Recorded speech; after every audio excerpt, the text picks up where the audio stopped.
सीतारमण ने अपना इंटीरियम बजट को रख दिया और बजट को सुनने के बाद ये सब ऐसा लग रहा है कि बिल्कुल सरकार अपना रोड मैप क्लियर रखना चाहती है। सरकार इंफ्रा को बूस्ट करना चाहती है, सरकार रेलवे को बूस्ट करना चाहती है, सरकार नारी शक्ति को बढ़ाना चाहती है, सरकार रिन्यूएबल एनर्जी पे ज़्यादा फोकस करना चाहती है, सरकार एग्रीकल्चर पे ज़्यादा फोकस करना चाहती है। लबोलबाब मार्केट का यही है और मिडिल क्लास की इनकम का जो सबसे बड़ा दर्द होता है उसको रियल एस्टेट का, उस पर सरकार बहुत अच्छा काम करना चाहती है। ये सारे के सारी बातें निर्मला सीतारमण ने 1 घंटे के अंदर अपनी सारी बात बता दी हैं। जब हम सुन रहे थे बजट तो उस बजट के अंदर हमको जो 2-4 चीज़ें अच्छी दिखी वो था कि नारी शक्ति को लेकर सरकार का इस पर व्यू पॉइंट काफ़ी स्ट्रांग है। ना तो केवल उनके एजुकेशन को बढ़ाने की बात हो रही है बल्कि उनके वैक्सीनेशन तक की भी चिंता की जा रही है ताकि उनको सर्वाइकल की कुछ प्रॉब्लम ना, तो 9 से 14 साल की लड़कियों को वैक्सीनेशन भी दिया जाए। इसके अलावा सरकार पब्लिक ट्रांसपोर्ट पर भी कह रही है कि उसको थोड़ा और अच्छे से सुदृढ़ करना चाहिए। सरकार रिन्यूएबल एनर्जी पर थोड़ा ज़्यादा फोकस करना चाहती है और साथ ही साथ रेलवे पे करीब 40,000 बोगियां ऐसी होंगी जो नए रेलवे सिस्टम में वंदे भारत की तर्ज पर आएंगी। नमो भारत रेलवे की जो मेट्रो रेल्स है उसको बढ़ाने की है। और मेरे को जो सबसे अच्छा पॉइंट लगा वो गवर्नमेंट के फिस्कल डेफिसिट का लगा। सरकार 2026 के अंदर फिस्कल डेफिसिट को 5% से नीचे लेके आना चाहती है और वो 4.8% के आसपास का होगा। अपनी ग्रोथ स्टोरी में उन्होंने मछुआरों की बात भी की, उन्होंने किसानों की बात भी की, उन्होंने महिलाओं की बात भी की। जो जो बड़ी बातें हैं सब के सब आपकी स्क्रीन पर आ रहे हैं। सरकार 3 रेल कॉरिडोर बनाना चाहती है। ये रेल कॉरिडोर एनर्जी के लिए है, सीमेंट के लिए है, मिनरल्स के लिए है। इसके अलावा सरकार एक और पॉइंट भी करना चाहती है, रेल कॉरिडोर के साथ साथ जो पैसेंजर्स के लिए है उनके बोगियों का अपग्रेड करेगी। आपको मालूम है आपकी रेल बजट अलग से नहीं आता, ये वोटर अकाउंट भी था, इसलिए नया रेलवे इंफ्रा कितना होगा उसके बारे में पूरी डिटेल जानकारी नहीं, लेकिन हाँ सरकार ये बात तय करना चाहती है कि रेलवे को दूर दराज तक पहुंचना चाहती है। इसलिए 3 कॉरिडोर की जो बात अभी चल रही है ये आप अपनी स्क्रीन पर आप सारी खबरें बड़ी देख पा रहे हैं। इसमें हमने अलग अलग कैटेगरी कर दिया है कि कहाँ कहाँ पे सरकार ने सिक्सर लगाया, कौन कौन से बाउंसर्स आए हैं, महिलाओं को क्या मिल रहा है, युवाओं को क्या मिल रहा है।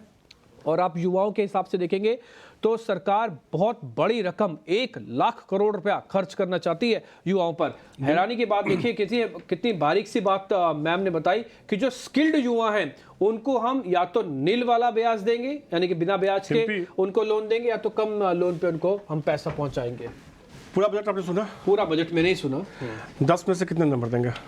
मैं बोलूंगा देखिए फैसिलिटी के हिसाब से तो आप इसको 9 नंबर दे सकते हैं क्योंकि वोटर अकाउंट है, इसकी कुछ मर्यादाएं हैं, आप बहुत ज्यादा नहीं बोल सकते, लेकिन जितना भी बोला मैम ने वो कोशिश है कि सबके सभी चीजों को बहुत सादी हुई तरीके से जहां जरूरत है सरकार ने संकेत दिया सीधे तौर पे कि अगले 3 महीने तक कामकाज नहीं ठप होगा, कामकाज ठप नहीं होगा। सरकार ने अपना फिस्कल डेफिसिट पे जो पॉइंट क्लियर किया मेरे को लग रहा है वो अच्छे से क्लियर कर दिया। और दूसरा पॉइंट सरकार के जो कोर एरियाज है जैसे कि रेलवे उनका कोर एरिया है उन्होंने बता दिया, उस पर साफ साफ काम होगा। सरकार किसानों पे साफ साफ काम करना चाहते हैं, ये कोर एरिया उन्होंने संकेत दिया कि अगर हम जीत के आते हैं तो हम किस दिशा में आगे बढ़ेंगे सीधे तौर पे। मनीष जी उन्होंने एक लाइन बोली थी, अगर निर्मला सीतारमण जी का बहुत गौर से सुन रहे होंगे तो उन्होंने ये कहा था कि युवाओं पे, किसानों पे और महिलाओं पे। आप ना महिलाओं को ऐसा मत सोचिए कि इस पे अगर पैसा खर्च हो रहा है तो ये देश की आधी आबादी है। आप इसी से अंदाजा लगा लीजिए कि उनकी हायर एजुकेशन करीब 28% बढ़ी है। मैम ने बताया, निर्मला जी ने बताया। दूसरा वो बता रहे हैं कि जो खाते खोल रहे हैं, अच्छा सरकार जो मकान दे रही है 70% महिलाओं को दे रही है। कुल मिला के महिलाओं का एक ऐसी फोर्स जो इस समय एक्टिवेटेड नहीं थी, सरकार उसको एक्टिवेट कर रही है। तो आप इसको ऐसा ना सोचिए कि महिलाओं को बढ़ावा दे रही है, सरकार इकोनॉमी को बूस्ट महिलाओं के जरिए भी करना चाहती है। लखपति दीदी का जिक्र किया 20 लाख है, उनको 30 लाख करने की योजना है, क्योंकि मैंने पूरा बजट सुना जिससे मेरे को सारे आंकड़े मुंहजबानी याद है। और मैम की जो स्पीच है इसमें थोड़ी छोटी है पिछली बार के मुकाबले अगर देखा जाए, हालांकि वोटर अकाउंट 1 घंटे की स्पीच है, हाँ थोड़ा छोटा हर चीज को उन्होंने बहुत विस्तार से बहुत अच्छे से बताने की कोशिश की। और कहीं ना कहीं ना एक तरह से दिख रहा था कि जो सबका साथ सबका विकास जो है उसको तारतम्य बनाने की कोशिश की। साथ एक तरह से कहा कि सबका साथ सबका विकास तो है ही है। उन्होंने 2 नारे अटल बिहारी वाजपेयी जी का जोड़वाया हुआ था, विज्ञान और साथ में मोदी जी जो बोल रहे हैं जय अनुसंधान यानी कि रिसर्च।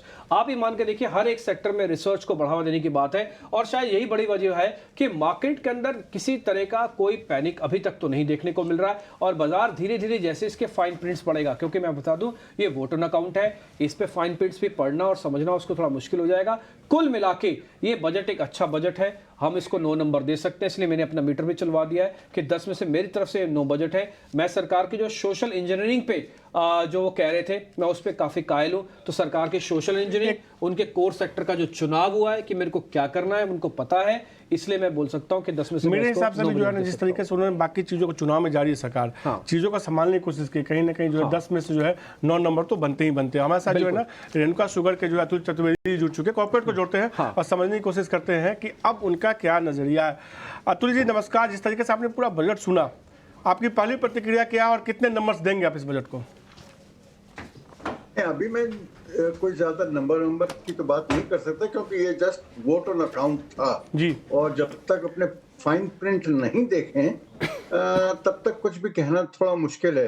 पर मैं आपकी बात से सहमत हूं कि बजट का डायरेक्शन तो बिल्कुल ठीक है, और हम तो एक चीज को खास वो करते हैं, क्या नाम, स्वागत करते हैं कि ऑयल सीड डेवलपमेंट के बारे में स्पेसिफिक मेंशन आया है। अब ये देखना है कि एक्चुअली ग्राउंड लेवल पे उसका क्या एक्शन होता है, क्योंकि आज की तारीख में अगर आप देखें तो हिंदुस्तान ऑलमोस्ट 1,40,000 करोड़ का एडिबल ऑयल इंपोर्ट कर रहा है, और अगर अपने लोगों ने ऑयल सीड डेवलपमेंट की तरफ कोई तवज्जो नहीं दी तो ये आंकड़ा बढ़ता ही चला जाएगा आने वाले सालों में। तो मैं समझता हूँ गवर्नमेंट को अभी थोड़ा रिएक्शन हुआ है कि इस तरफ तवज्जो देनी चाहिए। तो अब कितना बजटरी एलोकेशन आ रहा है इस तरफ, ये देखने की चीज होगी। और मैं समझता हूँ शायद अब जेनेटिकली मॉडिफाइड सीड भी इंट्रोड्यूस हो जाए हिंदुस्तान में, ये भी पॉसिबिलिटी दिखाई दे रही है। थैंक यू वेरी मच, आज आपने टाइम निकाला और अपनी बात रखी, इसके लिए बहुत बहुत शुक्रिया। Thank you very much. मेरे साथ स्टूडियोज में मिस्टर भसीन जुड़ चुके हैं, अविनाश जी हैं, साथ ही मेरे टेक्निकल एनालिस्ट हैं सोनी पटनायक। आप तीनों का फिर से स्वागत है। भसीन साहब, आपको बजट अपनी पूरी स्पीच सुनी होगी, मेरे को जरा आपकी रीडिंग क्या जरा वो भी बता दीजिए, और फिर लास्ट में मार्क्स भी बताना, कितने मार्क्स दोगे आप? तो डिप्टी जी, जैसे आपको कहा था वोट ऑन अकाउंट था, एक्सपेक्टेशन ज्यादा थी और कुछ खास निकला नहीं, बाजार तो वहीं का वहीं है। लेकिन तीन चीजें हैं, एक 10 लाख का कैपेक्स का जो बजट था आपने 11% से बढ़ा दिया। पिछले साल का कुछ स्पिल ओवर था जो 3 महीने में, इसका मतलब जो गवर्नमेंट के पास कैपेक्स है वो 2.5 से पौने 3 लाख करोड़ का भी है, विच दे कैन डू। और उससे आपको पता है उन्होंने बढ़ावा दिया है डिफेंस, रेलवे कॉरिडोर, और इस कारण से ये शेयर्स या जो सेक्टर से पहले से ही वैसे आपको लो कॉस्ट हाउसिंग, फिर आपने डेयरी मिल्क प्रोडक्ट्स पे दिया है, एंड साथ में रेल और टूरिज्म पे बहुत ध्यान दिया है। देखिए religious tourism is gathering huge momentum, और वो जॉब अर्नर्स भी और जॉब क्रिएटर और कैपेक्स और इसको, तो मैं तो कहूंगा ये बहुत ही अच्छा रीजनेबल 5.1% बैलेंस बजट है, कोई दो राय नहीं। आप मेरे को सर मार्क्स के तौर पे बता सकते हैं, मीटर बनाया 10 में से कितने मार्क्स दोगे इस बजट सर को? मैं तो 10 में से 10 ही दूंगा। Very good. भसीन साहब तो हमेशा की तरह बुलिश है, और मार्केट पे और साथ में वित्त मंत्री पे भी। और ये बात मेरे को ना सुन के भी ऐसा लग रहा था कि वो बहुत शांति से सिर्फ अपनी बात रखना चाहती है, एक बार मैंडेट मिल जाए उसके बाद जो बजट आएगा फुल फ्लेज, मेरे को लग रहा है सरकार उसमें तोड़ फोड़ बजट लेके आएगी। लेकिन ठीक उससे पहले तो भसीन साहब का जरा मीटर लेके आइए, और उन्होंने 10 में से 10 दिए, ऑलरेडी 9 हम दे चुके हैं। अविनाश जी से पता करते हैं। अविनाश जी, आपकी रीडिंग क्या है इस बजट की स्पीच सुनने के बाद, और एक बार जरा अपना भी मार्क्स भी दे दीजिएगा। नहीं, जैसे डिम्पी ये वोट ऑन अकाउंट बजट था, तो इसमें उम्मीद थी कि सिर्फ एक्सपेंडिचर साइड पे अनाउंसमेंट्स हो गए। तो जैसे संजीव जी ने कहा कि मुझे लगता है कि रेलवे, टूरिज्म, हाउसिंग, ये जो सेक्टर्स है वहाँ पे गवर्नमेंट का फोकस पहले भी था, अभी भी रहेगा। तो मेरे ख्याल से देखिए ये बैलेंस बजट ही है। मुझे लग रहा है कि फुल फ्लेज बजट तो नहीं है, बट मेरे हिसाब से मुझे लगता है कि मार्केट काफ़ी खुश है कि जिस प्रकार का कॉन्फिडेंस एफएम ने दिखाया है, जब फाइनली नई गवर्नमेंट सेलेक्ट होगी और फाइनल बजट प्रेजेंट किया जाएगा, तभी मेरे ख्याल से काफ़ी कंक्लूसिवली आपको पॉलिसीज़ अनाउंस की जाएगी। तो उम्मीद थी कि हाइड्रोजन के ऊपर कुछ अनाउंसमेंट आए, लेकिन वो आया नहीं। तो होपफुली फाइनल बजट में ये आएगा। तो मैं समझता हूँ एनर्जी सेक्टर को लेके बड़ी उम्मीदें थी, कुछ ना कुछ अनाउंसमेंट होगी, जो आई नहीं। ऑफकोर्स विंड एनर्जी के लिए थोड़ा बहुत अनाउंसमेंट आया है। तो मेरी तरफ से मैं समझता हूँ कि I would give 9 out of 10, definitely a good kind of effort. ठीक है, बहुत ही बढ़िया। आप भी 10 में से 9 मार्क्स दे रहे हैं, और ये बैलेंस बजट है। और इस बार की स्पीच सुनने के बाद सभी को ये फील आ रहा था कि यस इंटीरियम बजट है, क्योंकि जो आंकड़े आ रहे थे वो काफी हद तक बैलेंस आ रहे थे। एक बार मीटर सबका दिखाते ही अविनाश सर ने दिए हैं 10 में से 9 मार्क्स, हमने भी 9 मार्क्स दिए, भसीन साहब ने तो 10 में से 10 कर दिए। और इस समय मार्केट अपने आप को थोड़ा हील और ठीक करने की कोशिश कर रहा है, बजट को डाइजेस्ट कर रहा है। मेरे साथ एक और पूरा पैनल भी तैयार है गेस्ट का, दिल्ली से जुड़ रहे हैं, कुछ कॉर्पोरेट्स भी हैं। अनिल गुप्ता जी हमारे साथ जुड़ रहे हैं, जो कि KI इंडस्ट्रीज के हैं। अनिल जी बहुत बहुत शुक्रिया, first of all thank you very much, ईटीना स्वदेश का समय दे रहे हैं। अमित महाजन है पारस डिफेंस के, वो हमारे साथ जुड़ रहे हैं, उनसे जरा बातचीत करेंगे। डिफेंस को लेकर सरकार की नीयत काफी साफ है। और हमारे साथ सुधीर कौशिक हैं, जो कि टैक्स से जानकार हैं वो हमारे साथ जुड़ेंगे और उनसे हम बातचीत करेंगे। आप तीनों का बहुत बहुत शुक्रिया, थैंक यू वेरी मच। एक बार जरा विंडो पे तीनों मेहमानों को दिखा दीजिए। जब तक सोनी पटनायक हमको ये बता देंगे कि मार्केट के अंदर जो उथल पुथल हो रही है ये किस डायरेक्शन की तरफ जा रही है। सोनी जरा गाइड कर दीजिए। जी डेफिनेटली डिम्पी जी, यहाँ पे अगर हम देखेंगे तो मार्केट ऑन एक्सपेक्टेड लाइंस ज़्यादा मूवमेंट दिखा नहीं रहा है। बहुत ज़्यादा कॉल राइटिंग बन रखी थी 21,800, 21,900, 22,000 के कॉल में। सो आज हम देखेंगे तो रेजिस्टेंस क्रॉस नहीं कर पाया। 21,850 का एक रेजिस्टेंस है, उसके ऊपर अगर जाएगा तो ही हम शॉर्ट कवरिंग देख पाएंगे टुवर्ड्स 22,000, बट अभी हुआ नहीं है। थोड़ा बहुत अभी मोमेंटम देखने को मिल रहा है NBFCs में और SPSU बैंक्स में थोड़ा अभी मूवमेंट आ रहा है। सो मोस्ट लाइकली अगर बैंक निफ्टी 46,300 का लेवल क्रॉस कर पाए तो वहाँ पे हम शॉर्ट कवरिंग बैंक निफ्टी में देख सकते हैं टुवर्ड्स 47,000। सो सारी उम्मीद 40 बैंक निफ्टी पे अभी है। आप कितने मार्क्स दोगे इस बजट को? आपने भी सुना है। जी डेफिनेटली, आई थिंक मेरा भी काफ़ी अच्छा बैलेंस्ड बजट है, सो इसमें मैं भी 9 आउट ऑफ 10 मार्क्स। ठीक है, 9 मार्क्स है। आप सोनी पटनायक की तरफ से भी लगा दीजिए। और साथ ही उन्होंने ये कहा है कि मैं 2 लेवल्स आपके सामने शेयर कर देता हूँ, आप चाहें तो लिख भी दें, हमारी प्रोड्यूसर टीम उसको लिख दे। 21,800 पार होगा तो निफ्टी भी चलेगा, 46,300 पार होगा तो बैंक निफ्टी भी चलेगा। फिलहाल के लिए बड़ी पोजीशन ना लें, हल्का हल्का ट्रेड करते रहें और हम आपके साथ ही हैं। एक्सपर्ट्स आपको ट्रेड अच्छे से बताते रहेंगे। जो मैं जिस पैनल की बात कर रहा था उसमें पारस डिफेंस के हमारे साथ जुड़े हैं अमित महाजन, अनिल गुप्ता जी किया इंडस्ट्रीज से, सुधीर जी भी हमारे साथ जुड़ चुके हैं। अनिल जी, आपका फर्स्ट रिएक्शन, बजट आपने सुन लिया, सरकार इंफ्रा पे बूस्ट है और उन्होंने ये भी बता दिया कि हम तो और तरक्की करेंगे। अभी तो हमारा इंटीरियम है लेकिन मैसेज बहुत लाउड एंड क्लियर है। सर आपका फर्स्ट रिएक्शन?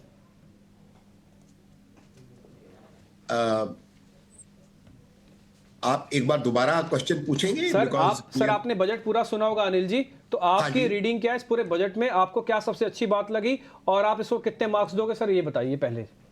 देखिए, बजट बहुत ही अच्छा है। सबसे पहली बात यह है कि इसके अंदर जो डर था कि इलेक्शन ईयर है, काफी सारे पॉपुलिस्ट स्कीम्स आएंगे, वो नहीं आए। तो बेसिकली जो फिस्कल डेफिसिट मेंटेन करने के लिए जो गवर्नमेंट का फोकस है कि बजट के ऊपर जो है गवर्नमेंट एक्सपेंडिचर के ऊपर एक्स्ट्रा बर्डन ना डाला जाए, वो बहुत अच्छी बात है। इसमें सबसे बड़ी जो 3-4 बातें मैं बताता हूँ। एक ही जो हाउसिंग स्कीम अनाउंस किया है to cover middle class and low income groups, ये बहुत इसका बहुत अच्छा नतीजा आएगा। फोकस ऑन हेल्थ केयर के ऊपर काफी फोकस किया है, नए मेडिकल कॉलेजेस बनाने के ऊपर काफी फोकस किया है। और इसमें आयुष्मान भारत के अंदर इन्होंने जो लिमिट बढ़ाने की बात की है। तीसरा, जो रूफटॉप सोलर स्कीम जो आई है, जिससे 300 यूनिट बिजली पर हाउस होल्ड फ्री मिलेगी, तो गवर्नमेंट को बेसिकली एक इनिशियल कैपिटल एक्सपेंडिचर करना है। उसके बाद किसी भी स्टेट गवर्नमेंट के ऊपर या किसी के ऊपर भी जो रेवेन्यू बर्डन नहीं होगा कि हमें 300 यूनिट फ्री देने हैं। ठीक है, डन। एक और इंटरेस्टिंग बात भी मेरे को अनिल जी आपने पढ़े हैं और मैंने भी एक पॉइंट पढ़ा, मेरे को तो बड़ा अच्छा लगा। भसीन साहब आपको भी सुन के अच्छा लगेगा। सरकार ने कहा सोलर पैनल से बिजली बनाओ, अगर आपके पास है ना तो आप डिस्ट्रीब्यूशन कंपनीज को दे दो।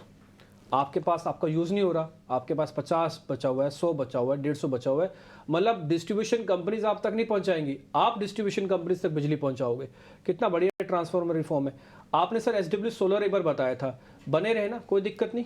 बिल्कुल डिम्पी, आप देखिए the largest solar panel servicer MEP में SW सोलर इंडिया में नहीं, वन ऑफ द वर्ल्ड में चीपेस्ट है। हाँ। मैकेनिकल इंजीनियरिंग और प्लम्बिंग में। हाँ। और साथ में अभी तक जो ऑर्डर बुक है उसमें पेरेंट कंपनी से एक भी नहीं आई जिसने 35 गीगावाट की आपको 3 साल में धारणा दे रखी है। हाँ। तो इस पे 300 करोड़ की फिक्स्ड कॉस्ट है, 18 करोड़ की इक्विटी 18% से डाइल्यूट की है और 40,000 करोड़ की बुक है जो 2 साल में आएगी। तो आप अपने आप अंदाजा लगा लीजिए क्या प्रॉफिटेबिलिटी है।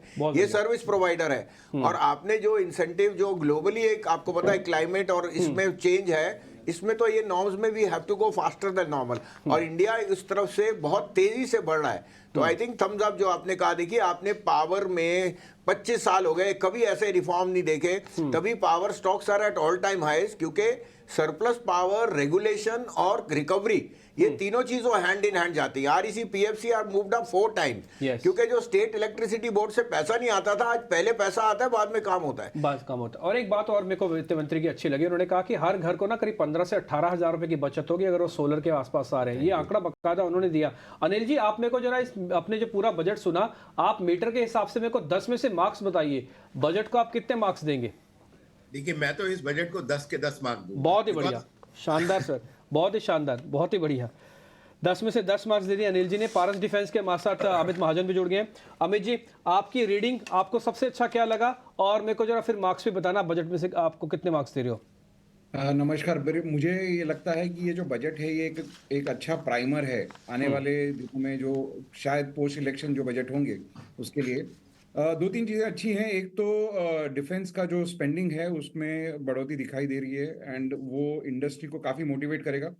दूसरा, जो एफडीआई का जो डेफिनेशन चेंज करते हुए नज़र आ रहा है, इससे क्या होगा, जो मेक इन इंडिया और आत्मनिर्भरता जो हम लोग बात करते आ रहे हैं, शायद उसके ऊपर और ज़्यादा स्ट्रेस पड़ेगा।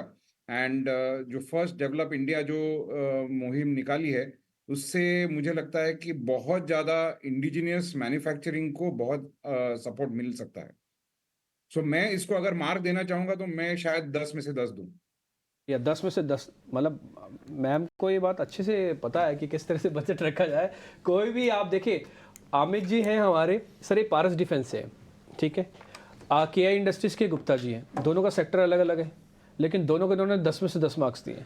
मतलब हर किसी को ऐसा लग रहा है कि हाँ हमारे लिए कुछ ना कुछ हो रहा है, ऐसा कुछ लग रहा है उनको। सर डिम्पी जी, लेकिन ये दोनों इंडस्ट्रीज तो राज कर कमाल रही की है, है, इनको राज तो की। आइसिंग ऑन द केक है ना। सारा डिफेंस भी और केआई इंडस्ट्री भी, आप फिर से पूछिए ना, वो तो रॉकिंग कर रहे हैं। बिल्कुल और वो तो rocking। इंडिया का मूड ही ऐसा है, तो 10 में से 10 है। सोनी जी भी कह रही है अब 9-10 में नहीं, 10 में से 10 है। ठीक है, सोनी जी भी आगे, और करीब 9 यहाँ पे आपको मार्क्स मिल रहे हैं। अच्छा, एक चीज़ और है, हमारे साथ टैक्स एक्सपर्ट्स भी हैं, सुधीर कौशिक। सुधीर सर, बहुत बहुत शुक्रिया। इस बार वोटर अकाउंट था, ये बात थोड़ा लग भी रहा था कि शायद मैम चेंज नहीं करेंगे, यानी कि निर्मला जी चेंज नहीं करेंगे, और ऐसा ही हुआ। डायरेक्ट और इनडायरेक्ट इसके अंदर किसी तरह का कोई चेंज नहीं, लेकिन गाइडेंस बता सकते हो सर, आगे सरकार चेंज करेगी? चलो इस बार तो इनकी मजबूरी थी, समझ में आ गई। देखिए, इसको मजबूरी नहीं कहेंगे, समझदारी भी कहेंगे, क्योंकि हर बार एक छोटे से चेंज करके आप आम टैक्स पेयर को उलझा देते हो कहीं ना कि हाँ। क्या मिला है। तो हर जगह एक लॉन्ग टर्म कहीं ना कहीं विजन होना चाहिए, जो चाहे वो सैलरीड क्लास है, चाहे स्मॉल बिजनेस है, अगर उसे पता है कि हमारे यहाँ जो टैक्स रेट्स हैं वो थोड़ी स्टेबल हो गई हैं, तो वो अपनी चीजों को प्लान कर सकता है बेहतर तरीके से। तो इसको मैं मजबूरी वर्ड नहीं दूंगा, नहीं तो मजबूरी तो इलेक्शन की है, वो चाहते तो किसी ना कुछ दे सकते थे, पर नहीं किया, तो स्ट्रॉन्ग डिसीजन भी है, क्योंकि लास्ट ईयर काफी अच्छा इन्होंने अप टू 7 लाख करना कोई उसको आप छोटा काम नहीं समझे, वो पहले कर चुकी है, जो एक लोअर इनकम के लिए है। जो मिडिल इनकम के लिए शायद कुछ टैक्स सेविंग की ऑप्शंस करनी चाहिए थी, क्योंकि टैक्स रेट में बदलाव की हमने तो एक्सपेक्टेशंस भी नहीं की थी। मैं तो, अगर आप मेरे पिछले कुछ दिनों के देखोगे, तो I was not hopping any tax changes.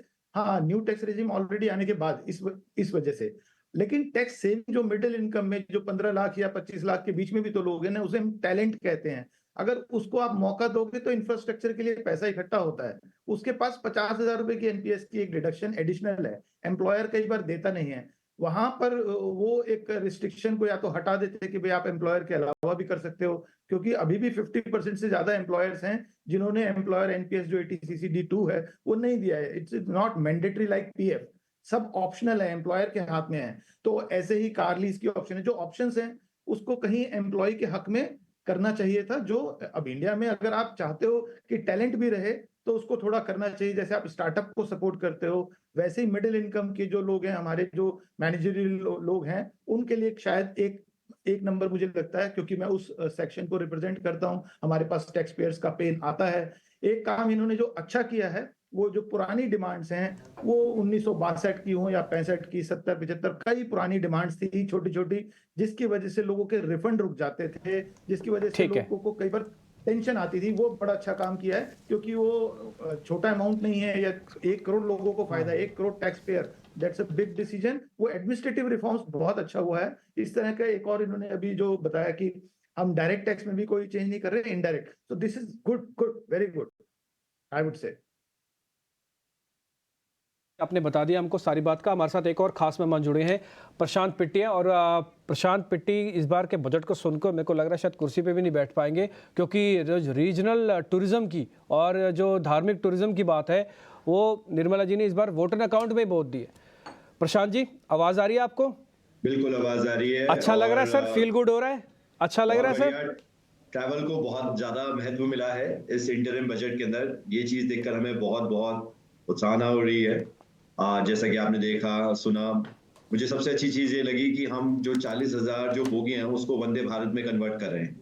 उससे आपको बहुत ज्यादा फर्क देखने को मिलेगा ट्रैवल एंड टूरिज्म के ऊपर। जो स्टेट गवर्नमेंट्स को बोला गया है कि उनको ट्रैवल के लिए इंटरेस्ट फ्री लोन दिया जाएगा, वो भी बहुत फर्क पड़ेगा इस बात से। तो ओवरऑल बहुत खुशी हो रही है। लक्षद्वीप का भी मेंशन आया था इस इंटरिम बजट के अंदर, तो ट्रैवल का जो स्पेसिफिक फोकस देखा है उससे बहुत अच्छा लग रहा है। प्रशांत, आप मैं एक बार मार्क्स पूछ लूं। प्रशांत जी, आप 10 में से 11 दोगे कि 15? 10 में से 10 तो दे ही नहीं सकते ना, आपके लिए तो जैकपॉट लगा है। बिल्कुल सही बात है। ये तो मतलब हमें उम्मीद से ज्यादा ट्रैवल के ऊपर फोकस रखा है, तो ये चीज बहुत अच्छी लग रही है। बिल्कुल सही बात है। ठीक है, बहुत ही बढ़िया, अच्छे से आपने बताया। हाँ मनीष जी, आप कुछ कह रहे थे? अविनाश सर से सवाल था, जिस तरीके से मैं देखा टूरिज्म को बढ़ावा देने के लिए सरकार दे रही है, तो क्लियर है कि अब रिलीजियस टूरिज्म से बढ़ के ये मामला आगे बढ़ता हुआ जा रहा है। अब जब नई सरकार वापस आएगी तो इस सेक्टर में हो सकता है कुछ और बड़े ऐलान होते हुए दिखे। इस सेक्टर जो है कोई शेयर्स जो आपको पसंद आता हो कि हाँ इस पर नजर बना कर रखनी चाहिए, इंडियन होटल के अलावा कुछ और? नहीं, इनफैक्ट मनीष देखिए, इंडियन होटल्स तो अभी अयोध्या में अपना एक बड़ा होटल अनाउंस कर ही रहा है, लेकिन एक कंपनी जो आपके चैनल पे जहाँ पे कंपनी के प्रमोटर ने बात की थी जिसका नाम है प्रवेक, आई थिंक उनका काफ़ी बड़ा पोजीशनिंग अयोध्या में भी है, लक्षद्वीप में भी उन्होंने ऑलरेडी रिसोर्ट बनाने की बात की है। तो मुझे लग रहा है कि काफ़ी हद तक फर्स्ट मूवर एडवांटेज उनके पास है। तो कहीं ना कहीं मुझे लगता है कि अगले साल दैट इज़ FY25 के लिए इसका जब ऑपरेशन शुरू हो जाएगा तभी आपको बहुत तेज़ी से देखने को मिलेगी। इनफैक्ट कंपनी के मैनेजमेंट ने हमको कहा है कि अयोध्या में अगले साल दैट इज़ नेक्स्ट 12 मंथ्स में ऑक्यूपेंसी ऑलमोस्ट 100% होगी। तो इतनी एपिटाइट वहाँ पे अभी रिलीजियस टूरिज्म के लिए, तो जो नए लोग भी आएंगे उनके लिए भी अपॉर्चुनिटी बढ़ी है। लेकिन ये एक नया सेगमेंट है होटल सेक्टर के लिए, और काफ़ी लोगों ने कहा है कि ये बेसिकली क्राइसिस फ्री सेक्टर है जहाँ पे कुछ भी हो जाए लेकिन लोग मंदिरों में जाना बंद नहीं करेंगे। बिल्कुल, मंदिरों में जाना बंद नहीं करेंगे। सोनिया, आप मेरे को जरा एक कोई ट्रेड है तो बता दो, कुछ मिल रहा है तो ट्रेड से नहीं जाएंगे ना, बाहर पैसे भी तो चाहिए। जी डेफिनेटली, आई थिंक अभी SBI लाइव पे हम देख रहे थे, काफ़ी अच्छे एक मूवमेंट आया था। So I think SBI life 1450 call recommend कर सकते हैं। अभी भी आप देख सकते हैं काफ़ी अच्छा सपोर्ट के साथ अभी देख रहा है। इनफैक्ट पोजिशनल हम देखेंगे तो 1500 की तरफ SBI लाइव जा सकता है। सो SBI लाइव की 1450 कॉल आप बाय कर सकते हैं, 35 ऑन डिक्लाइन तक बाय कर सकते हैं, 20 स्टॉप लॉस लीजिए और टारगेट थोड़ा एक्सटेंड कर देंगे हम इसका, अभी 60 का टारगेट ले लेंगे। ठीक है, SBI लाइव पे लगाइए ठप्पा बाय का, और ये सोनी की तरफ से कॉल आ गई है, ये आपके सामने अपने स्ट्राइक पे फायर कर दी है। आप चाहें तो इसका फ़ायदा भी ले सकते हैं। तो ट्रेड और नॉलेज, अर्निंग और लर्निंग दोनों के कंसेप्ट के साथ ये आपको बजट हम आपके सामने रखने की कोशिश कर रहे हैं। आलोक अग्रवाल भी मेरे साथ जुड़ चुके हैं, पार्टनर्स एंड डिलॉयट इंडिया के। आलोक जी, बहुत बहुत शुक्रिया। First of all thank you very much, आप स्टूडियो तक आए। इस बार आपका काम ज़्यादा नहीं है सर, कोई चेंजेस तो कुछ आया नहीं टैक्सेस के अंदर? जी, पर फाइन प्रिंट हमें देखना पड़ेगा क्योंकि अभी स्टूडियो के अंदर आने के पहले हमने देखा है कि TCS रेट में थोड़ी कमी की गई है। तो 5% कुछ कैटेगरीज में कम किया गया है, तो ऐसे ही और भी देखना पड़ेगा, छोटे मोटे चेंजेस हो सकते हैं फाइन प्रिंट में। ठीक है, जो आपने स्पीच सुनी उसका आपका टेक अवेज क्या है? तो एक बात साफ है कि focus of the government is perhaps on the bottom of the pyramid, इसीलिए उन्होंने ये सोच के टैक्स पेयर्स को कोई ज़्यादा रिलीफ नहीं दिया है फिलहाल। एज आई सेड, देखना पड़ेगा बिल में। So that seems to be the main thrust. And of course थोड़ी जो हमने बात की पहले कि पुराने डिमांड्स हैं उससे भी 1 करोड़ टैक्स पेयर्स का फ़ायदा होगा। That's a big benefit because काफ़ी लोग इससे काफ़ी परेशान हो जाते हैं क्योंकि उनके जो रिफंड्स होते हैं आगे वाले साल के, वो रिफंड्स एडजस्ट हो जाते हैं पुराने डिमांड्स के कारण। सो वो न्यूसेंस वैल्यू होती है काफ़ी, तो इससे काफ़ी सिंपल हो जाता है कि जो मेरी रिफंड है मुझे पूरी रिफंड मिलनी चाहिए फिर। नहीं, लेकिन वो तो कह रहे हैं 10 दिन तक का रिफंड हमने कर दिया। हम तो लेके आए थे 100 दिन से चल रहा था, हमने 10 दिन में रिफंड दे देते हैं। हाँ, वो अलग बात है कि 93 डेज से 10 दिन किया है। एंड हम लोग काफ़ी देख चुके हैं ये एक्चुअल प्रैक्टिस में कभी कभी 2 दिन में भी आ जाता है। सो वो तो डेफिनेटली बहुत प्रोसेस इंप्रूवमेंट हुआ है, पर specifically on outstanding disputed demands वो बहुत अच्छा मेजर है। एक ना मैं आपसे टेक लेना चाहता हूँ हाउसिंग को लेकर। सरकार ने रूरल हाउसिंग पे बहुत फोकस किया। वो कह रहे हैं हम घर भी बनाएंगे और घर भी बनाएंगे, और उन्होंने ना मिडिल इनकम वाली की दुखती रथ को आज छेड़ दिया। वो कहते हैं आप जो किराए के मकान में रहते हो, जो स्लम्स पे रहते हो ना, उसको लेकर भी हम एक हाउसिंग का पूरा एक बड़ा प्लान लेके आने वाले हैं। और आलोक जी, आप तो अच्छे से जानते हो मेरे से कहीं ज़्यादा, एक सेक्टर अपने आप में करीब 20 सेक्टर्स को लेकर चलता है, रियल एस्टेट और इंफ्रा। तो आप जरा मेरे को इस पर अपना टिक दीजिए, ये सरकार इस पर कितना तैयार है और कितना आसानी से कर देगी काम? देखिए, मैं टैक्स के पर्सपेक्टिव से बोलता हूं कि अगेन फिलहाल कोई चेंज नहीं नज़र आई हमें इन टर्म्स ऑफ रिलीफ जो लोग एक्सपेक्ट करते आ रहे हैं काफ़ी टाइम से। अफोर्डेबल हाउसिंग में जो डिमांड रही है कि आपका जो लिमिट्स है वो इतने छोटे हैं कि अफोर्डेबल हाउसिंग कैटेगरी में भी वो लिमिट्स छोटे लगते हैं अभी, स्पेशली मुंबई जैसे शहरों में।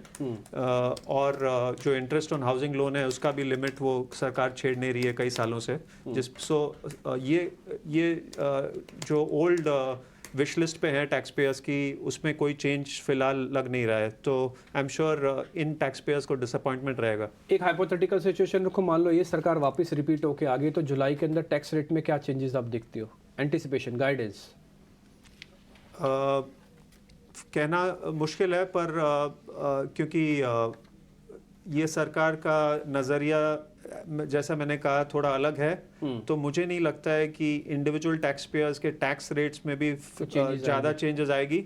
ऑफ कोर्स नए रेजीम को और इंसेंटिवाइज करने के लिए थोड़े चेंजेस आ सकते हैं, क्योंकि वो प्रोग्राम सरकार का पहले से है कि कैसे हम ज़्यादा टैक्स पेयर्स को नए रेजीम में लाएं। एक यूथ लॉन्ग टर्म लोन पे जो इंटरेस्ट नील किया गया, इसको कैसे देख रहे हैं? अगेन वो इंडिविजुअल टैक्स पेयर्स के रेलेवेंस में नहीं लग रहा है हमें। वो इनोवेशन के लिए जो फंड बनाया है उसमें हाँ, सो वो from the government fund to organisations कैसे पॉलिसी निकलती है वो देखना पड़ेगा। ठीक है, आप कितने मार्क्स दोगे आउट ऑफ 10? थोड़ा डिसअपॉइंटमेंट रहेगा इंडिविजुअल टैक्स पेयर्स को, but of course as you said final budget देखना पड़ेगा, आस हमेशा रहती है। 8 मार्क्स जोड़ दूं? बिल्कुल ठीक है, 8 मार्क्स डाल दीजिए आलोक जी के नाम पे। 10 में से 8 मार्क्स दिए हैं आलोक अग्रवाल ने और डेलॉट से, और ये कह रहे हैं कि ठीक है एक बार और फाइन ट्यून हो जाए, बजट और पूरा आ जाए फुल फ्लेज, लेकिन हाँ सरकार की नीयत बिल्कुल साफ है कि टैक्स पेयर्स को थोड़ा सा आदर से डाल दो कि सर आप टैक्स दोगे तभी आपको अच्छे अच्छे रोड्स, अच्छे अच्छे ये टनल्स और अच्छी सड़कें, सब कुछ आपको मिलेगा। और कई बार आपने नितिन गडकरी को ये बात सुनते हुए भी देखा होगा। पारस डिफेंस के और अमित महाजन हमारे साथ हैं। अमित जी, एक सवाल और आपसे मैं लेना चाहता हूँ। इस बार अभी जो आपकी बैलेंस शीट्स है और अभी जो सरकार का विजन है, आप मेरे को जरा अपनी ग्रोथ के हिसाब से बता सकते हो कितनी ग्रोथ आपके बिजनेस में और भी बाकी आएगी और किस सेगमेंट के ऑर्डर बहुत अच्छे आ रहे हैं? तो डिफेंस में अगर आप देखोगे तो एक ओवरऑल जो मोमेंटम बना है, ये मुझे इंटरिम बजट से तो वो बढ़ते ही नजर आ रहा है।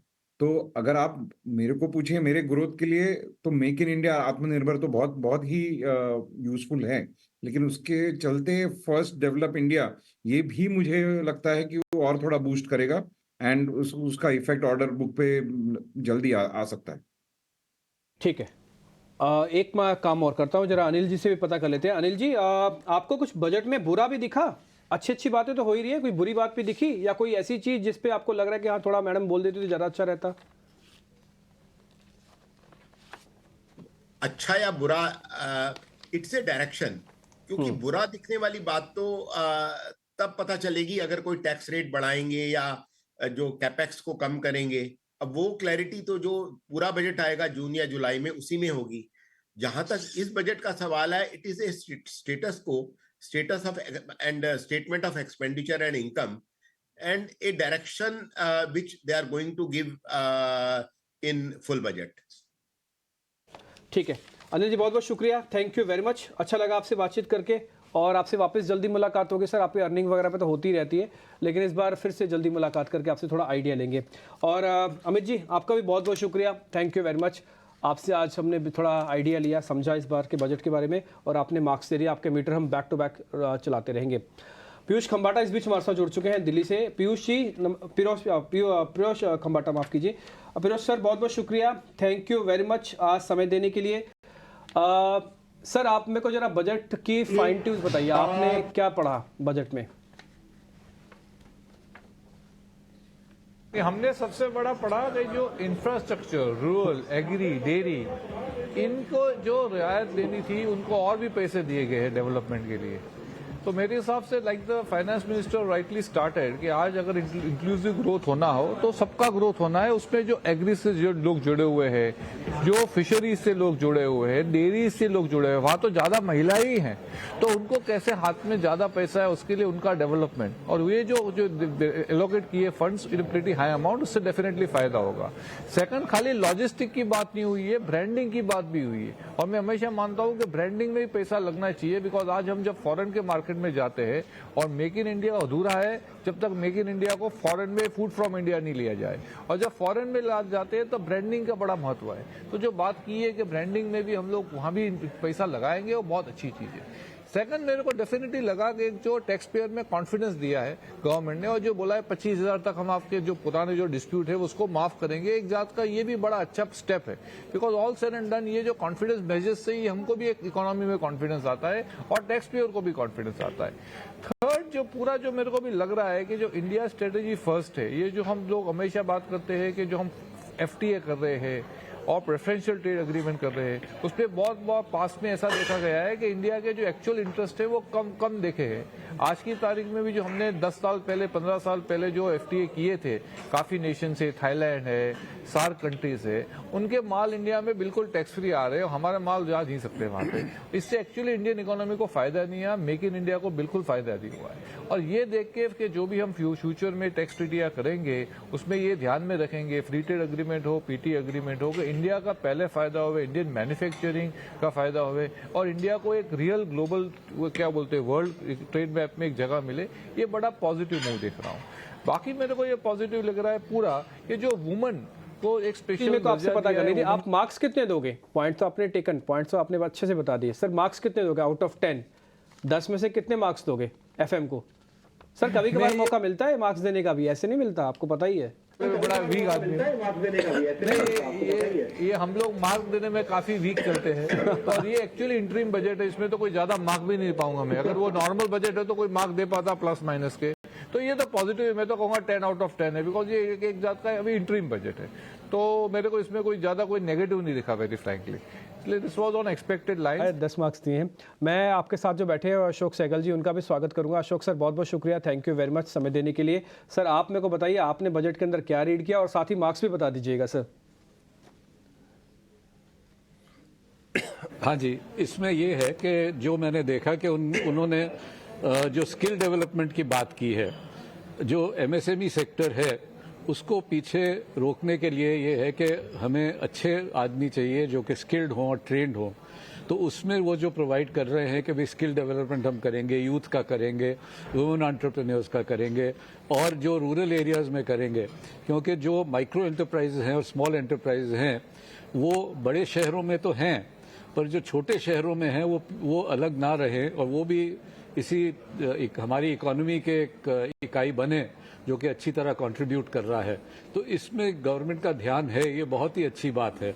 दूसरी बात के जो उन्होंने कहा कि मुद्रा लोन इतने ज़्यादा सैंक्शन किए हैं, क्योंकि छोटी इकाइयों को यही हमेशा तकलीफ होती है कि हमें ऋण कहाँ से मिलेगा, पैसे कहाँ से मिलेंगे।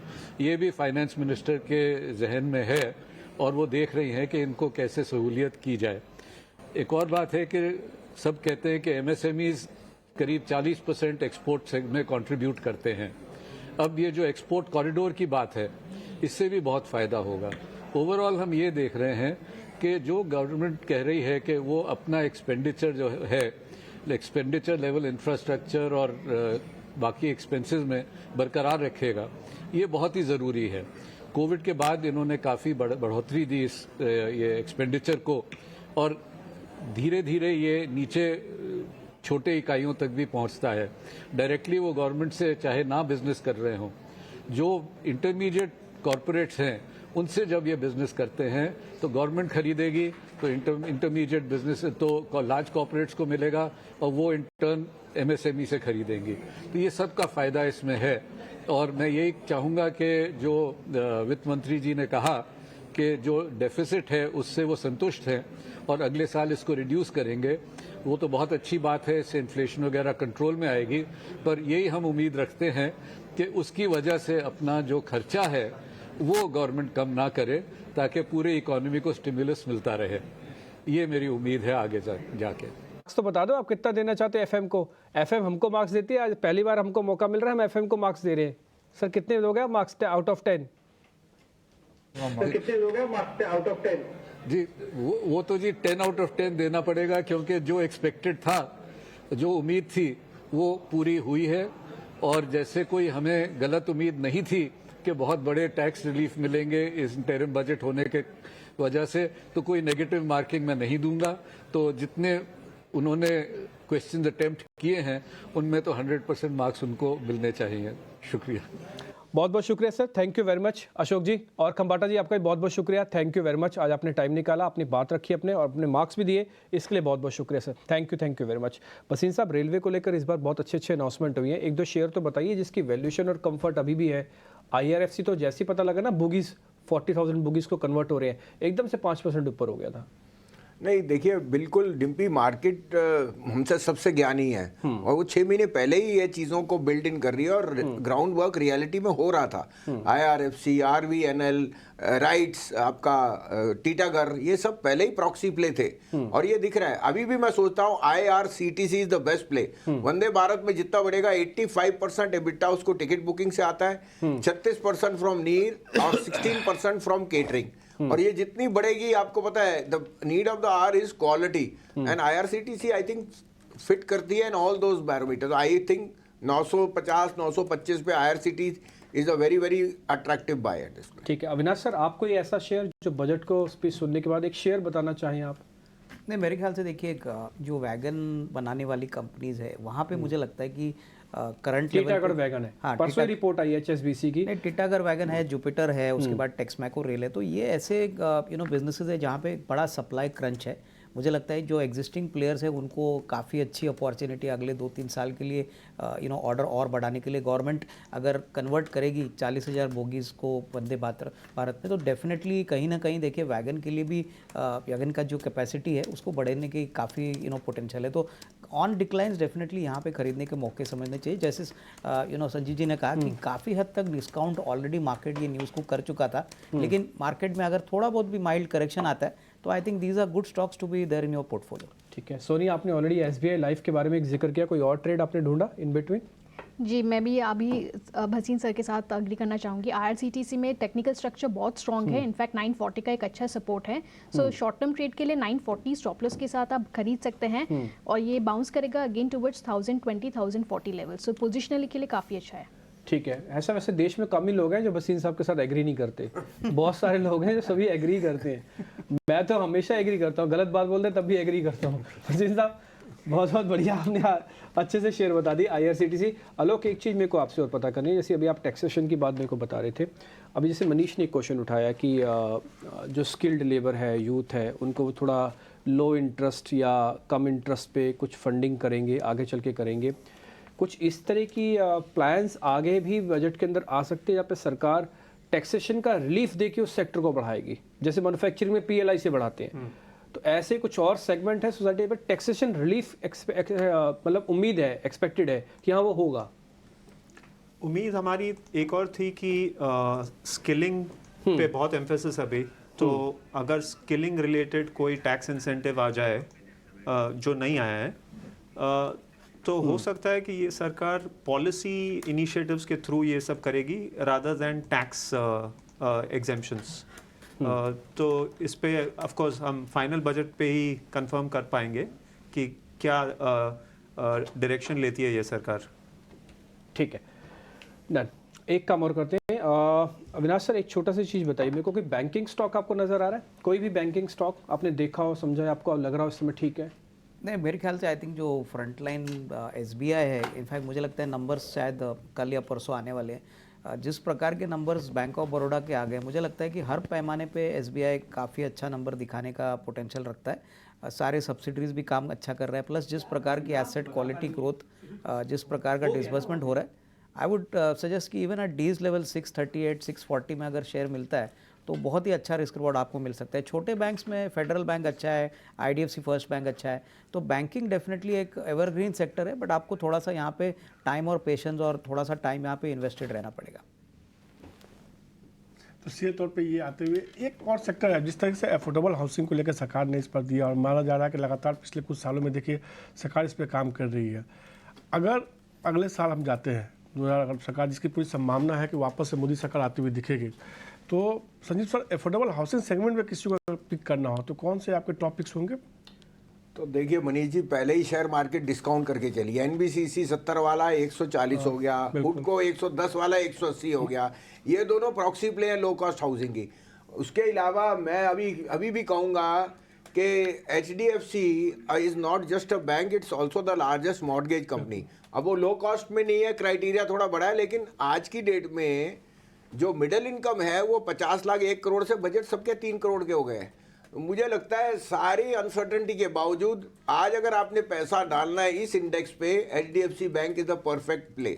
दूसरा मैं कहूँ HDFC बैंक की प्रमोटेड कंपनी थी ग्रुप फाइनेंस जो 15 से 20, वो पार्ट हो गई है बंधन बैंक की। बंधन बैंक में सब नेगेटिव्स 220 रुपए पे प्राइस टेन है।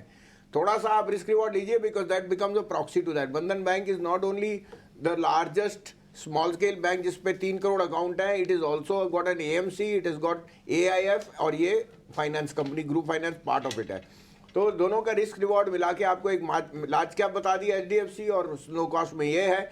NBCC और हुडको become very good proxy place क्योंकि उनका काम ही यही है।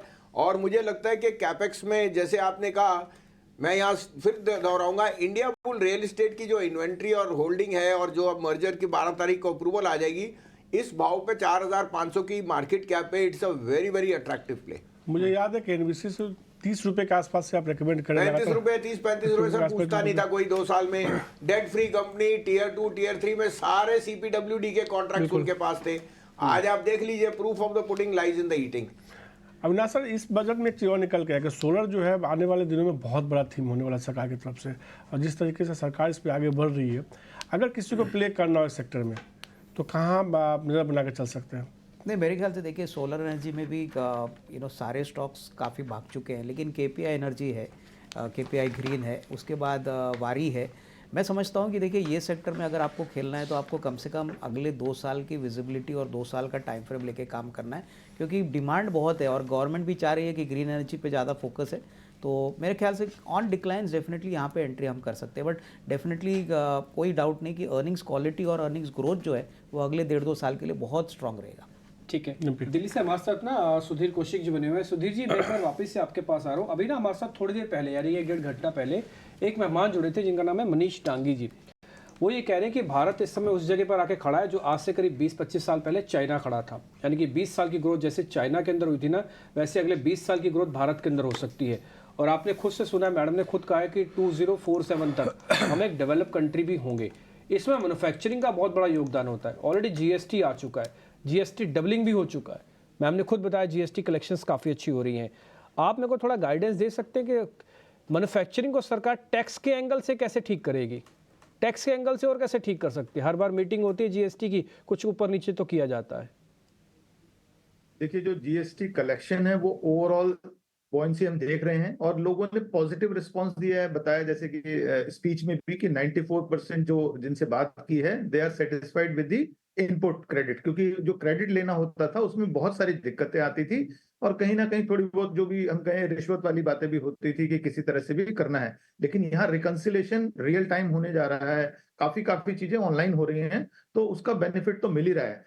इसके अलावा डिजिटल डाटा कलेक्ट कर रही है सरकार, बहुत ज्यादा डाटा है, उस डाटा की एनालिटिक्स भी बन रहे हैं और नए नए कहां पर कौन सी चीज की मैन्युफैक्चरिंग होनी चाहिए, इस तरह की कोई प्रोग्राम्स बन रहे हैं जिसे हम इनसाइट प्रोग्राम कहते हैं, कि इस डाटा को सिर्फ कंप्लायंस के लिए ना यूज किया जाए, इसको पॉलिसी मेकिंग के लिए यूज किया जाए कि हमें चाहिए क्या, कौन सी चीज कहां पर है। आज स्टेट्स को कितनी टैक्स कलेक्शन बढ़ती जा रही है, आप देखिए उनके जो इंटरेस्ट फ्री जो लोन्स हैं वो भी बढ़ा रहे हैं, स्टार्टअप को भी बढ़ा रहे हैं और टैक्स रेट ऑलरेडी 15% है जो किया हुआ मैन्युफैक्चरिंग के लिए नई जो कंपनीज जो लगाते हैं।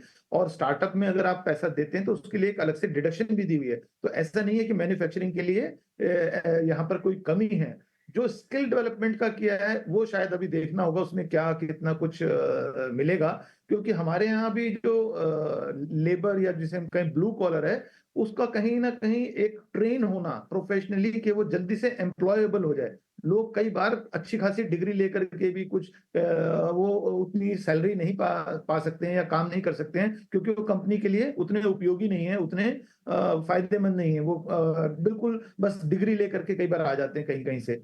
तो इसलिए एक ये जो स्किल डेवलपमेंट वाला प्रोग्राम है, ये भी मैन्युफैक्चरिंग को, जब हमारे पास लोग आ जाएंगे तो हम चाइना की तरह एक उतना टाइमली एफिशिएंटली किसी चीज को प्रोड्यूस करना, तब आप कंपिटिटिव हो जाते हो वर्ल्ड के साथ। आज आप इतने कंपिटिटिव नहीं हो, ना तो आपका प्राइस ना प्रोडक्ट, तो वो बस एक जिद में काम नहीं चलता। आपको हर बार अच्छा प्रोडक्ट भी देना है और अच्छा प्राइस भी देना है। तो आपको चाइना को बीट करना है, जैसे कि आजकल हम विकसित भारत का नया संकल्प ले लिया है कि हमें अगले कुछ वर्षों में होना है। तो मुझे लगता है मैन्युफैक्चरिंग को एक चाहते ना चाहते उसके बिना नहीं होगा, मतलब वो करना ही पड़ेगा, देयर इज नो ऑप्शन। क्योंकि हमारी जो स्किल्ड मैन पावर है, जिसे हम कहें आईटी सेक्टर है या बीएफएसआई है, जो डिजिटल पेमेंट्स हैं, ये ऑलरेडी शाइन कर रहा है। Sudhir ji, thank you very much. आज आपसे अच्छा लगा बातचीत करके, थोड़ी अब आपकी आवाज़ भी रुक रुक के आ रही थी। थैंक यू वेरी मच, बहुत बहुत शुक्रिया सर, थैंक यू वेरी मच। आज आपने समय दिया, अच्छा लगा, और आपने मार्क्स 10 में से 10 दिए। वसीम साहब, थैंक यू वेरी मच, आज आप स्टूडियोज़ में रहे, हमारा हौसला अफजाई की, अच्छे शेर भी बताए और ढोल पे भांगड़ा भी किया। Thank you very much sir. Alok ji, thank you very much, आज आप हमारे साथ कार्यक्रम में जुड़े, अच्छे से आपने हमको गाइड किया, थैंक यू वेरी मच। आगे बढ़े, कुछ मेहमान हमारे साथ बने हुए। एक बार जरा मार्केट को वापस से स्क्रीन पे लेके आइए, तो जरा निफ्टी, बैंक निफ्टी के अंदर इस समय क्या हो रहा है, अलग अलग स्टॉक्स के अंदर क्या हो रहा है। बैंक निफ्टी ले लिया जाए क्या? ऑलरेडी ऐसे तो हमको गाइड करी है अंकिता, लेकिन माफ कीजिए सोनी, फिर भी बताएं। एक बार आपसे चर्चा कर लेते हैं ना। बताइए वो चर्चा होती है सुबह शाम को, सुबह से लेके 12:30 1 बजने वाला है, पूरा दिन निकल गया, बजट निकल गया, कुछ हुआ ही नहीं।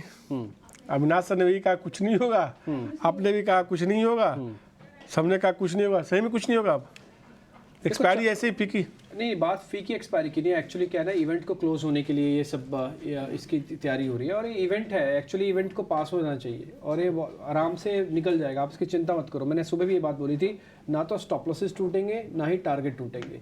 स्टॉप लॉसेस टारगेट के बीच में से चर्न करेगा, शेक करेगा ऊपर नीचे, आपको अभी फील होगा कि अभी चला, अभी टूटा, कुछ भी नहीं होगा। तो एक चीज़ मैं पूछूंगा, मैं इसका ब्रेक ले लूँगा, बेसिकली लंबा शिफ्ट है थोड़ा, तो मैं अगर जाते अपने जितने हमारे दो दर्शक होते हैं उनके लिए, आप हमेशा मैं आपसे कहता हूँ थोड़ा सा सख्त सवाल लेके, बताइए ना। नीचे का स्टॉप लॉस निफ्टी में क्या लगा ले, ऊपर का क्या लगा ले, बैंक निफ्टी में नीचे का स्टॉप लॉस क्या लगा ले, ऊपर का क्या लगा, ताकि मैं भी उसको बाहर देख सकूं। ठीक है, तो मैं आपको बता देता हूँ, नीचे का जो स्टॉप लॉस लगाना है 21,500 का लगाना है आपको, 21,500 आपका स्टॉप लॉस है, 21,800 आपका पहला टारगेट है, जो पहले से लगातार आप बता रहे, जो कि 21,800 आपका पहला टारगेट है, फिर 22,000 आपका दूसरा टारगेट है। इसकी 22,000 लगने की प्रोबेबिलिटी थोड़ी लो लगती है, 21,800 लगने की प्रोबेबिलिटी थोड़ी हाई है, 21,500 का स्टॉप लॉस है, लिख लिया सर। आते जरा बैंक निफ्टी पे, 46,165 पे चल रहा है, आपको 45,800 का एक स्टॉप लॉस लगाना है बैंक निफ्टी का, रिपीटेड 45,800 का आपको एक स्टॉप लॉस लगाना है, 46,500 तक का टारगेट रखना है। 46,200 का टारगेट आप सुबह दिया था हमने, वो हो गया अचीव, लेकिन 200-300 की रेंज पार होने पर ही नहीं बढ़त आएगी।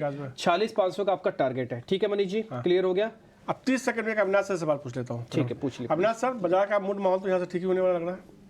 देखिए, बाजार का मूड डेफिनेटली अच्छा रहेगा, क्योंकि जो कॉन्फिडेंस से फिनेंस मिनिस्टर ने बातें की है, ये क्लियर है कि अगला जो फाइनल बजट भी आएगा वो प्रेजेंट करेगी। और ये एक इवेंट था मेरे ख्याल से। देखिए, वोट ऑन अकाउंट में ज़्यादा एक्सपेक्टेशन रखना भी शायद गलत था, तो जो हुआ है वो मेरे ख्याल से एक अच्छा मोड प्राइमर के पॉइंट ऑफ व्यू से हुआ है। मेरे ख्याल से मार्केट्स अभी वापस नतीजों पे और कॉर्पोरेट अर्निंग्स पे फोकस करेगा, और वहाँ से स्टॉक स्पेसिफिक एक्टिविटी आपको देखने को मिलेगी। ठीक है, तो अविनाश जी ने अच्छे से आपको बताई दिया। हालांकि बाजार रुक के धीरे धीरे करके थोड़ा ऊपर नीचे आ रहा है। आज जो है ना, आपके ऊपर काम का प्रेशर बहुत नहीं, काम के प्रेशर की तो चिंता ही नहीं है। और मैं तो जिस तरीके से चूंकि बाजार को आपने कह दिया है कि आज तो कुछ होना नहीं है, नहीं हो रहा है, धीरे धीरे पॉजिटिव टिल्ट है, जो भी होगा पॉजिटिव होगा, नेगेटिव होने का चांसेस कम है। 46,200 कहा था, आपका एक टारगेट तो अचीव हो गया, तो पहले तो मुस्कुरा दीजिए। हाँ, नहीं वो अचीव ही है 46,200, और मेरे को लग रहा है 46,500 की तरफ हम जाएंगे। बट आपने अगर पोजीशंस ले रखी है तो आप बिल्कुल लेके बैठिए 45,800 का स्टॉप लॉस लगा के। जिसने नहीं लिया ना, हल्की हल्की पोजीशंस लेना चाहे 10-20% ले लीजिए, इससे ज्यादा नहीं। आप आराम से कैश में बैठिए, कल होगा इम्पैक्ट ज्यादा आज के मुकाबले। कल थोड़ा रीड होके आएगा मार्केट, फ्राइडे भी है, थोड़ा कल इम्पैक्ट ज्यादा करेगा, आज कुछ नहीं करेगा ज्यादा। सोनी को ट्रेड है तो जरा बता दीजिए, आपने ढूंढा है तो। जी डेफिनेटली, यहाँ पे भी पीएसयू बैंक्स में बहुत अच्छा लग रहा है। कैनरा बैंक में एक फ्रेश ब्रेकआउट आया है, सो कैनरा बैंक यहाँ से आप खरीद सकते हैं करंट लेवल पे, और 480 का बहुत स्ट्रॉन्ग सपोर्ट है। 480 स्टॉप लॉस के साथ आप इसको होल्ड कीजिए 520, 525 टारगेट्स के लिए। ठीक है, कैनरा बैंक कोई और ट्रेड इसके अलावा, कैनरा बैंक के अलावा कोई भी trade XYZ across the board? जी डेफिनेटली कैनरा बैंक के अलावा हम मैरिको में भी अभी रीइनिशिएट करना चाहेंगे। आई थिंक मैरिको में अच्छा एक लॉन्ग बिल्डअप पोजीशन अभी भी बना हुआ है। सो 530 स्टॉप लॉस के साथ मैरिको होल्ड कीजिए 560 566 टारगेट के लिए। ठीक है, मैरिको तो आपने सुबह भी हमको नोटिस करवाया था ना अखाड़े में, यस मेरे को अच्छे से याद है आपका मैरिको, सुबह भी आपने हमको नोटिस करवाया था, अभी भी आप इसको नोटिस करा रहे हैं। कैनरा बैंक एक बार जरा स्क्रीन पर वापस दिखाएं, काफ़ी बढ़िया सा चार्ट है ये अच्छा चल सकता है। बी अवेयर, थोड़ा सावधान, सरकारी बैंकों के अंदर खरीदारी बढ़ रही है। Bank Nifty almost day high पे आके आपको ट्रेड करते हुए दिख रहा है। मेरे साथ फिर से एक खास मेहमान जुड़ गए जिनके बारे में सुबह आपको बता रहा था कि वो बहुत शांति से गंभीरता से सारी बातों को सुनते हैं, लेकिन जब वो बोलते हैं तो सब फिर उनको सुनते हैं। मनीष डांगी जी हमारे साथ जुड़ चुके हैं। मनीष जी, बजट से पहले भी एक व्यू पॉइंट मैंने आपसे लिया था, ये इंटीरियम बजट के बाद एक व्यू पॉइंट और आपसे चाहता हूँ मैं। आपने पूरी स्पीच सुनी होगी, आपकी सर टेकअवेज, आपकी रीडिंग क्या है, फिर बाद में मार्क्स लूंगा आपसे। तो दोनों को साथ में ही जवाब दूंगा मैं इसका कि दो बड़े कॉन्स्टिट्यूएंट होते हैं बजट के, एक बॉन्ड होता है, इक्विटी होता है। मार्केट के पॉइंट ऑफ व्यू से सोचें तो बॉन्ड के हिसाब से तो 10 में से 10 मार्क्स हैं। उसका रीजन ये है कि फिस्कल डेफिसिट, हमारा सुबह भी शायद बात हुआ था कि स्पेस भी था और फाइनेंस मिनिस्टर ने डिलीवर भी किया और पूरे मार्केट को सरप्राइज भी किया है, सब्सटेंशियली लोअर देन जो मार्केट एक्सपेक्ट कर रहा था। 540 के आसपास का फिस्कल डेफिसिट जो एक्सपेक्टेशन था। बोरोइंग के नंबर्स बहुत अच्छे हैं और बेसिकली जो हमारे आरबीआई के गवर्नर और मोदी जी दोनों साथ में मिलकर काम करते हैं और उन दोनों का मिलकर के ये डिसीजन है कि अब आगे इस नाव को जो है वो मॉनेटरी पॉलिसी को लेके जाना है और पब्लिक पॉलिसी ने जो फिस्कल पॉलिसी ने जो करना था पिछले 3 सालों में कोविड के बाद में वो कर लिया है। तो इसलिए बॉन्ड के हिसाब से ये बहुत अच्छा बजट है। बाकी ग्लोबल मैक्रो को भी देखेंगे तो मोस्ट प्रॉब्ली बॉन्ड की रेट जो है वैसे भी नीचे आने वाली थी, पर ये असिस्ट ही करेगा। तो एक बॉन्ड की तरफ से है, दूसरा जो इक्विटी की तरफ से हो, प्राइमरीली उसमें 2 पार्ट था कि बॉन्ड कैसा करते हैं और दूसरा ग्रोथ के लिए खास करके केपेक्स कितना अच्छा है। तो वहां पे थोड़ा सा डिसअपॉइंटमेंट है। इस साल जैसे 50-60 हजार करोड़ टारगेट केपेक्स से कम है और साथ साथ में अगले साल जो मार्केट का ब्रॉडली एक्सपेक्टेशन था कि 14-15% तो इंक्रीज करेंगे ही, उसकी जगह 11% ही इंक्रीज हुआ है। सो टू दैट एक्सटेंट वहां डिसअपॉइंटमेंट है। बट वो एक अच्छे गवर्नमेंट और अच्छी फिस्कल पॉलिसी और अच्छे प्राइम मिनिस्टर और एफएम को जो करना चाहिए था उन्होंने इस बजट में किया है। तो इसलिए broadly I will rate budget very very high. Manish ji बहुत बहुत शुक्रिया, अच्छे से आपने फिर से हमको गाइड कर दिया। अच्छा, मैंने आपसे मार्क्स नहीं लिए सर, आउट ऑफ 10 मार्क्स तो बताइए कितने देंगे आप एफएम को? तो मैंने बताया कि जैसे 10 में से 10 बॉन्ड मार्केट देगा, 5-6 जो है वो इक्विटी देगा, तो एवरेज 8 कर लीजिए। एवरेज 8 कर लेते हैं, ठीक है। 10 में से आपने 8 मार्क्स दे दिए, ठीक है। हम सबका मीटर चला रहे हैं और आप बाकायदा सबका मीटर यहाँ पे दिखाते भी रहें और बताते भी रहेंगे। सर बहुत बहुत शुक्रिया sir. Manish ji thank you very much, अच्छे से आपने हमको गाइड कर दिया। एक काम करता हूँ मैं जरा दिल्ली चलता हूँ क्योंकि आज दिल्ली में ही सरगर्मी थोड़ी ज़्यादा है। विनोद शर्मा जी हमारे साथ जुड़ चुके हैं। विनोद जी बहुत बहुत शुक्रिया, थैंक यू वेरी मच, आज आपने समय निकाला, टाइम निकाल के आप हमसे बातचीत कर रहे हैं। विनोद जी आपकी इस इंटीरियम बजट यानी कि वोट एंड अकाउंट की रीडिंग क्या है? मैम की 1 घंटे की स्पीच आपने भी सुनी होगी, आपने क्या पढ़ा, क्या समझा? मेरी ये एक उद्यमी होने के नाते जो हम किसी भी बजट में देखते हैं वो ये है कि जिस रोड मैप पे सरकार ने हमको चलाया है पिछले 10 साल से, क्या वो उसी रोड मैप पे चल रहे हैं या उससे डिविएट कर रहे हैं। तो अगर उस के अनुसार मैं देखूं तो ये हम उस रोड मैप पर जिस पर शुरू हुए थे वही रोड मैप आगे दिखाई दे रहा है। और जो हमें उम्मीद है, जो मैडम एफएन ने बताया कि अगले 5 साल में जो विकसित भारत की रोड मैप वो प्रेजेंट करेंगी, हम सब बेसब्री से उसका इंतजार कर रहे हैं। एक जो सकारात्मक बात रही वो ये भी है कि फिस्कल जो डिसिप्लिन जो 5.1% का आंकड़ा दिया मैडम ने, वो भी ये दर्शाता है कि एक बहुत जिम्मेदार तरीके से बजट की प्लानिंग की जा रही है। मैं अगर अपने सेक्टर की बात करूं जो कि इलेक्ट्रॉनिक सेक्टर है, हमें बहुत ज़्यादा इसमें कोई उम्मीद नहीं थी बिकॉज ये वोट ऑन अकाउंट है, टैक्सेस को छेड़ा नहीं गया है, बहुत अच्छी बात है। ड्यूटीज़ कुछ रैशनलाइज होनी थी, वो कल कर दी गई थी ऑफ द बजट, वो बहुत अच्छा रहा। 2 जगह मुझे लगा कि हमारे लिए बहुत सकारात्मक खबर है। एक जो ईवी चार्जिंग इंफ्रास्ट्रक्चर की बात की गई और दूसरा रूफटॉप सोलर। हमारे यहाँ सोलर इंडस्ट्री काफ़ी अच्छी टेक ऑफ कर चुकी है, लेकिन रूफटॉप के ऊपर बहुत काम नहीं हुआ है। तो ये बड़ा अच्छा है कि न केवल सेंट्रल गवर्नमेंट बट कुछ स्टेट गवर्नमेंट भी अब इस पे काम कर रही हैं। और अगर ये रूफटॉप सोलार का जो इन्वर्टर्स हैं, इसके जो पैनल्स हैं, इसकी जो इक्विपमेंट है और सिमिलरली जो ईवी चार्जिंग इंफ्रास्ट्रक्चर है, ये हिंदुस्तान में ही बने।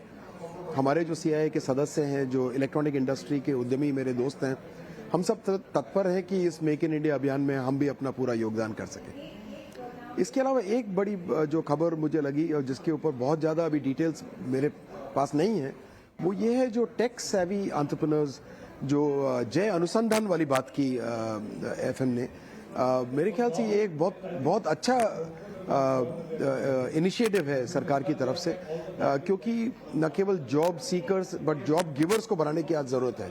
और स्टार्टअप्स की सक्सेस के बाद ऐसा लगता है कि ये जो सरकार एक आह्वान कर रही है सभी इनोवेटर्स को, रिसर्चर्स को, ताकि छोटे छोटे लोग एक कोलैटरल फ्री लोन लेकर अपने सपनों को साकार कर सकें। मेरे ख्याल से ये एक बहुत बड़ी खबर है। 1 लाख करोड़ रुपए एक बहुत अच्छा फंड है, लेकिन डिटेल जब एक बार पता लगेंगी तो शायद इस पे हम और टिप्पणी कर पाएंगे। सवाल है, आप जल्दी से मेरे को बता दीजिए, 10 में से आप कितने मार्क्स देने जा रहे हैं वित्त मंत्री को? देखिए, मेरे ख्याल से अंक देना सही तो तब होता है जब बजट हो और हम फिर तय करें कि नहीं सर, बजट में भी ले लेंगे सर, टैक्स होना चाहिए, सुनिए टैक्स हो गया, बजट में भी आपसे लेंगे, आप चिंता मत कीजिए। बजट में आपको इनवाइट है, आप मोस्ट इनवाइटेड है, आप बजट में भी दीजिएगा अपने वोट पर, लेकिन अभी इंटीरियम के भी दे दीजिए सर। रेयर मिलता है ना मौका FM को मार्क्स देने का, नहीं तो अब तक तो हम ही मार्क्स लेते आए हैं। बिल्कुल सही। सो वोट इन अकाउंट में अगर मैं इसको 3 भागों में बांटूं, पहला जो मैडम ने एक तरह से एक रिपोर्ट कार्ड दिया पिछले 10 सालों का, वो वाकई स्पॉट ऑन था और 10 में से 10 नंबर देने चाहिए उसको। दूसरा जो फिस्कल डिसिप्लिन रखी गई और इस मौके को वोट एंड अकाउंट की फॉर्मेलिटी उसको मानते हुए कन्वेंशन को कोई चेंजेस नहीं किए गए, मेरे ख्याल से इसमें भी 10 पे 10। और तीसरा ये कि जो थोड़ा लिमिटेड स्पेस मिलता है जिसमें कि कुछ नए अनाउंसमेंट्स हो सकते थे, उसमें भी मेरे ख्याल से कुछ बहुत अच्छे अनाउंसमेंट, और जैसे मैंने कहा ये जो टेक सेवी एंटरप्रेन्योर वाला स्कीम है, इसके लिए भी मुझे 10 में से 10 देने में खुशी है। 10 आउट ऑफ 10, तो 10 में से 10 फुल मार्क्स मिल गए FM को, आपने दे दिए। विनोद जी बहुत बहुत शुक्रिया, थैंक यू वेरी मच, आज आपने टाइम निकाला हमारे लिए, बहुत बहुत शुक्रिया, थैंक यू वेरी मच।